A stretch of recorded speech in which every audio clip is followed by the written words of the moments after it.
Hey Carlos, nice job here. I like your background though. You may want to do something to make the caricature stand out more. I mean, I can see the Game Boy really well, but the other parts you can't see. So there's some things you can do to them. Like for example, you can add, something like a layer style if you want, like an outer glow.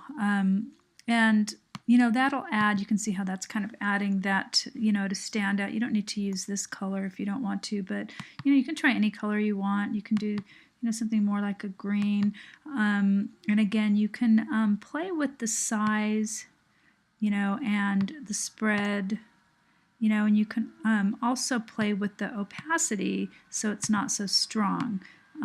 Anyway, there's a lot of different things you can do. You could add a stroke. Anyway, I would do something like this. Another thing you could do is you could do a levels adjustment because you really can't see the background at all, what it is. So, that's kind of an issue. So if you try doing something like a levels here, oftentimes that can bring out, because you can see here there's no information in this part of the histogram. So if I bring this over, now we're seeing a little bit more detail. So anyway, just some things to help you, make this more viewable. I would probably, if it was me, I'd probably try to find another background that had more negative space, so you could, just so it stood out more. So that would be probably my main suggestion. I wouldn't put them right in the middle. I would probably, put everything in one folder like I did before. Let's see, I'm going to move this text up though because I don't want it to be in that layer. Whoops, cancel. So again, I would take everything and put it in one folder, and I would make it probably a little bit smaller.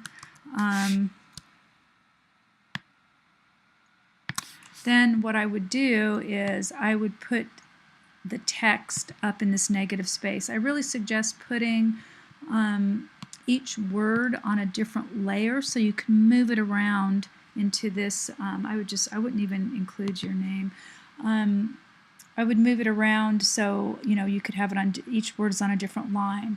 I would suggest to go into DaFont and try to get a font that was more interesting than that Arial or whatever it is.